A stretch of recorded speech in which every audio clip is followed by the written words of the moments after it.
The stars above whispered of an ancient prophecy in tongues long forgotten, and the void itself seemed to tremble as the alien queen stirred from her slumber her mind, reaching across the vastness of space to touch the planet below, where war had reshaped the lands into a graveyard of steel and bone, and where one man still stood defiant against the endless tides of enemies that crashed upon the ruins like waves against jagged cliffs, his body battered yet unyielding, his soul burning like the last ember of a dying world.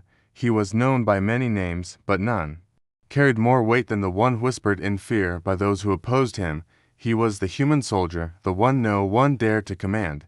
Across the blackened wastelands, his path was written in the shattered remains of those who sought to bring him down, yet the queen watched with eyes that saw beyond flesh and metal, beyond the constraints of time and destiny. She had waited for this moment through the millennia, through the rise and fall of empires, through the cold silence of eternity. She had seen warriors of great renown, but none like him, none who bore the mark of dominion, a scar unseen by mortal eyes, but etched upon his very essence a brand of power that could change the course of the war, and bring forth a reckoning long prophesied by the seers of her dying world.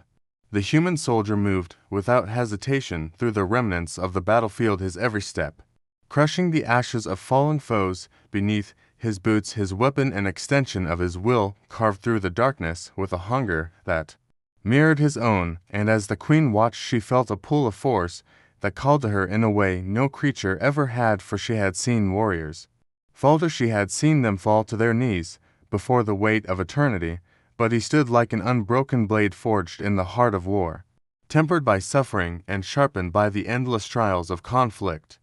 From the shadows of a realm beyond sight she emerged, not as a conqueror, not as an enemy, but as something far greater. Her presence rippled through the air, bending reality itself as she stepped onto the battlefield where his enemies lay in ruin. Her voice carried across the silence like a hymn from the abyss, a whisper that demanded to be heard. She did not speak in words alone, she spoke in power, in command, in the weight of 1,000 years, and he listened not because he was forced, but because he knew that in this moment destiny itself was being rewritten. He stood before her unwavering, his eyes burning with the fire of a world that refused to die. She offered him power beyond comprehension, weapons forged in the heart of dying stars, knowledge that could unmake the foundations of reality, and yet he did not bow, he did not falter, for he was not like the others. He was not a pawn to be moved across the board of eternity. He was the storm, the reckoning, the force that defied the will of gods and queens alike, and in his defiance she saw something more than rebellion. She saw the very essence of what she had sought across the eons. The air between them crackled with unseen energy, a force neither bound by time nor by the laws of mortal understanding. Something ancient stirred within the depths of the human soldier's being, a presence that had long lain dormant, waiting for the moment when the universe itself would shudder in recognition of its return. The queen extended her hand, and for the first time since she had gazed upon the battlefield she hesitated, for within him there was something she could not control, something even she could not command, a power beyond the reach of the gods that had come before her. And as the soldier stepped forward, his hand closing around the weapon that had been forged in war itself, the very fabric of existence trembled. As the weapon pulsed with an energy long thought lost, the battlefield around them seemed to shift, the ruins crumbling into the abyss.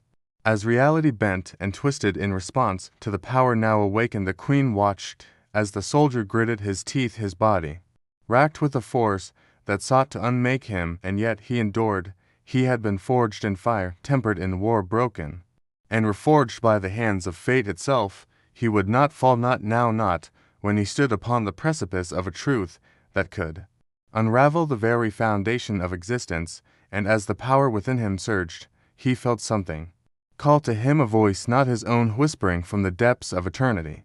The alien queen stepped forward, her form shifting, her eyes alight with a knowledge beyond mortal comprehension. She had foreseen this moment, she had seen the path written in the stars, yet even she had not known the depths of the power that lay dormant within him. And now, as he stood before her, wreathed in the fire of forgotten gods, she understood that the war was no longer about empires, no longer about conquest or survival.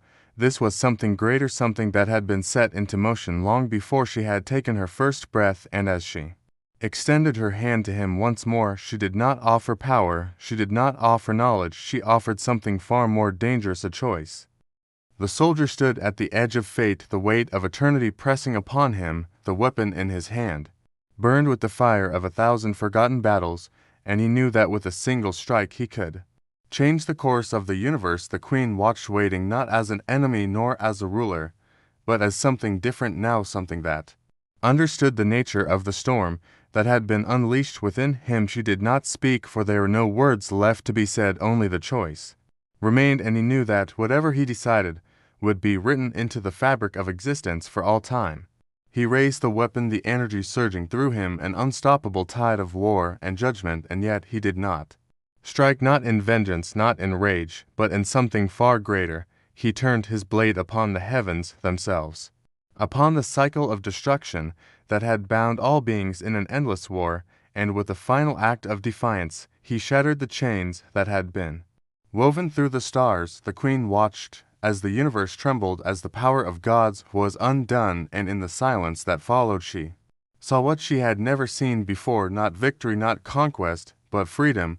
And as the echoes of battle faded, and the fabric of the universe settled, the soldier and the queen stood side by side, gazing into the infinite expanse of what was now theirs to shape, and for the first time in 1,000 lifetimes the war had ended, and in its place a new beginning was born.